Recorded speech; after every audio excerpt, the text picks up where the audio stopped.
እንደምን ዋላችሁ። ስሜ ሲስተር ርብቃ ሸዋበዝ ይባላል።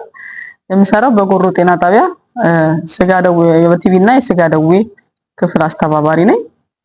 ዛሬ የምንነጋገረው ርዕስ ወይም ዛሬ የምንማረው ርዕስ ስለ ቲቪ በሽታ ይሆናል ማለት ነው። ያው ቲቪ ስንል ስለ ቲቪ ስናወራ ቲቪ ማለት በአይን በማይታዩ በአብዛኛው በባዮባክቴሪየም ቱበርክሎሲስ ተብሎ በሚጠራ ባክቴሪያ አማካኝነት የሚመጣ የቲቪ በሽታ ነው ማለት ነው። በሽታው በባህሪው ቀስ በቀስ እየሄደ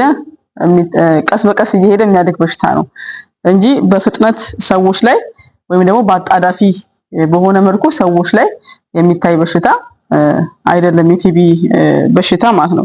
ስለዚህ ዘገምተኛ የሆነ ሂደት ያለው በሽታ ነው የቲቪ በሽታ ማለት ነው። የቲቪ በሽታ ስናወራ የቲቪ በሽታ ማንኛውንም የሰውነት ክፍል ያጠቃል። ማንኛውንም የሰውነት ክፍል የሚያጠቃ ነው። አብዛኛውን ጊዜ ግን የሚያጠቃው ሳምባን ነው። አብዛኛውን ጊዜ ከሚያጠቃቸው ክፍሎች አንዱ ሳምባን ነው። ከዛ ውጭ ግን የተለያዩ አይነት የቲቪ በሽታዎች አሉ። የአጥንት ቲቪ የምንለው አለ። የተለያዩ ጤዎችን የመገጣጠሚያ የአንጀት እንዲሁም የአንጎል ቲቪዎች ይኖራሉ። ከነዚህ ሁላ ውስጥ ግን አብዛኛውን ጊዜ የሳምባ በሽታ ነው የሚሆነው። ሳምባን የሚያጠቃ በሽታ ነው የሚሆነው ማለት ነው። ስለ ቲቪ ስናወራ አንድ ቲቪ አለ ለማለት ምልክቶቹ የምንላቸው ዋና ምልክት የምንላቸው ስለ ቲቪ ስናወራ መጀመሪያ ሳል ነው። ሳል 2 ሳምንትና ከዛ በላይ የቆየ ሳል ሲሆን አንዱ ምልክት ነው። የማታ የማላብ ሁኔታ ሲኖር እሱ አንዱ ምልክት ነው። ከዛ ውጪ የሰውነት ክብደት መቀነስ፣ እንዲሁም ሀክታ፣ ደም የቀላቀለ ሀክታ፣ የምግብ ፍላጎት መቀነስ፣ እነዚህ ነገሮች የቲቪ ዋነኛ ምልክቶች ናቸው። ቅድም እንደገለጽኩት የተለያየ ቦታ ላይ ደግሞ ሲወጣ ወይም የተለያየ የሰውነታችን ክፍሎች ላይ ሲወጣ ደግሞ የተለያየ አይነት ምልክት ያሳያል ማለት ነው። ለምሳሌ የአንጀት ቲቪ ሲሆን የሆድ ቁርጠት፣ ሰውየው የማስመለስ፣ ምግብ ያለ መርጋት አይነት ነገሮች በተደጋጋሚ ይከሰታሉ። እንደየወጣበት ቦታ የተለያየ አይነት ምልክት ይኖረዋል። ቲቪ የትኛውንም የህብረተሰብ ክፍል የሚያጠቃ በሽታ ነው። አብዛኛውን ጊዜ ግን በኢኮኖሚ በጣም የደከሙ ሰዎችን ወይም ደግሞ የበሽታ መከላከል አቅም ያነሳቸው ሰዎች፣ በድህነት በጣም የሚኖሩ ሰዎችን የሚያጠቃ በሽታ ነው ማለት ነው። የቲቪ በሽታ በየትኛውም የዓለም ክፍል ውስጥ ተሰራጭቶ የሚገኝ ቲቪ በሽታ ነው ማለት ነው። ቅድም እንደተነጋገርነው ከምልክቶቹ ከነዛ ምልክቶች አንዱ ሰው ካለበት በአቅራቢያው ወደሚገኘው ጤና ተቋም ሄዶ የቲቪ በሽታ ያለምንም ክፍያ ተመርምሮ ማግኘት ይችላል። የቲቪ በሽታ ምርመራ ወይ ደግሞ ቲቪ በሽታ እንዴት እናገኛዋለን ብለን በምናይበት ጊዜ ደግሞ የቲቪ በሽታ የመጀመሪያው የሚገኝበት ምርመራ የሚካሄድበት የሀክታ ምርመራ መስጠት፣ የኤክስሬ ማስነሳት፣ እንደ ሲቲ ስካን ያሉ ነገሮችን በሐኪሙ ትዕዛዝ መሰረት በእነሱ አሰርተን የቲቪ በሽታን ማወቅ እንችላለን ማለት ነው። ቲቪ በሽታ ተላላፊ ከመሆኑ አንፃር ለምሳሌ አንድ ሰው የቲቪ በሽታ ቢያዝ ቤት ውስጥ አንድ ሰው ቲቪ በሽታ ቢያዝ ራሱ እንዴት ነው መከላከል ያለበት የሚለው ነገር በጣም ወሳኝ ነገር ነው። ቲቪ ተላላፊ በሽታ ከመሆኑ አንፃር ማለት ነው። ለምሳሌ በሐክታ የሚገኝ ቲቪ ተላላፊ ቲቪ ከምንለው አንዱ ነው። ምክንያቱም የቲቪ በሽታ አምጪ ተዋሲያን በሐክታ ውስጥ ስለሚኖር በቤት ውስጥ በሚኖሩ ሰዎች ውስጥ ሰውየው በሚያስነጥስበት ወይም ደግሞ በሚያስልበት ጊዜ አፉን በሚገባና በአግባቡ ካልሸፈነ ከሰው ወደ ሰው የመተላለፍ እድሉ በጣም ከፍተኛ ነው።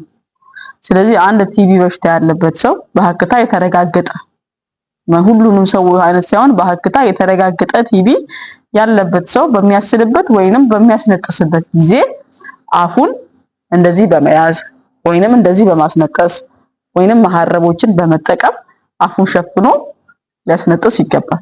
መስኮቶች፣ በሮች በአግባቡ ሊከፈቱ ይገባል። በሐክታ የተረጋገጠ ቲቪ በሽታ ያለበት ሰው እቤት ውስጥ ያሉ ቤተሰቦች ሁሉም ሰዎች ምርመራ ማድረግ አለባቸው።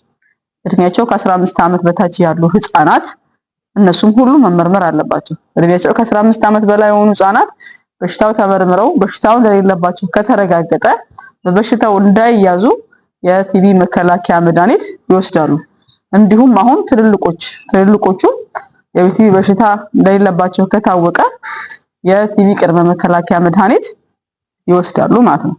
ስለዚህ በአክታ የተረጋገጠ ቲቪ በሽታ አንድ ሰው ካለበት በቤት ውስጥ ያሉ ቤተሰቦች በጠቅላላ ምርመራ ሊያደርጉ ይገባል። እንዲሁም እድሜያቸው ከ15 ዓመት በታች ያሉ።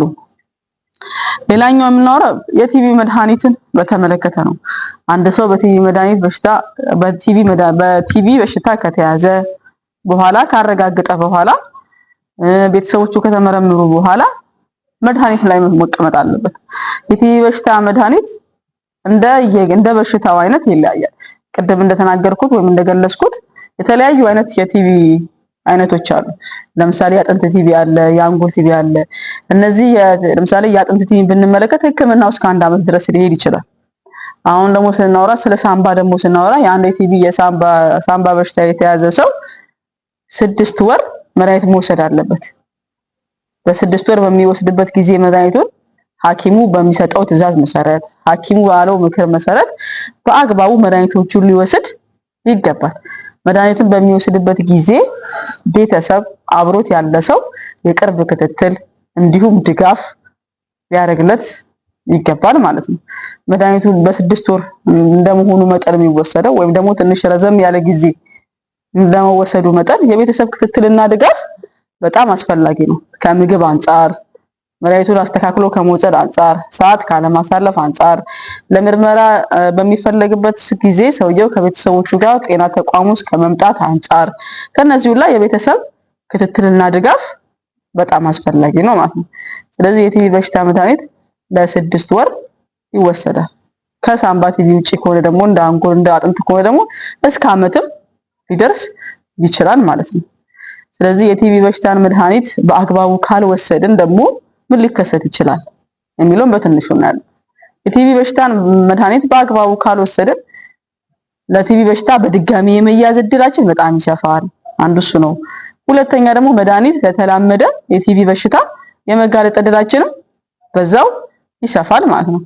ስለዚህ መድኃኒት ለተላመደ የቲቪ በሽታ እንዳንጋለጥ ወይንም ደግሞ ኤምዲአር ብለን የምንጠራው አለ። ለሱ በሽታ እንዳንጋለጥ የታዘዘልን መድኃኒት ለተፈቀደለት ጊዜ በአግባቡና በስርዓት መውሰድ ይኖርብናል ማለት ነው። ህፃናትም መድኃኒት የቅድመ መከላከያ መድኃኒት ሲወስዱ ለ3 ወር ይወስዳሉ። ያንን መድኃኒት ለህፃናቶቹ በአግባቡና ለተፈቀደላቸው ጊዜ መስጠት ያስፈልጋል። በዚህ መልኩ የቲቪ በሽታ መከላከል እንችላለን። ያው ስለተከታተላችሁኝ አመሰግናለሁ።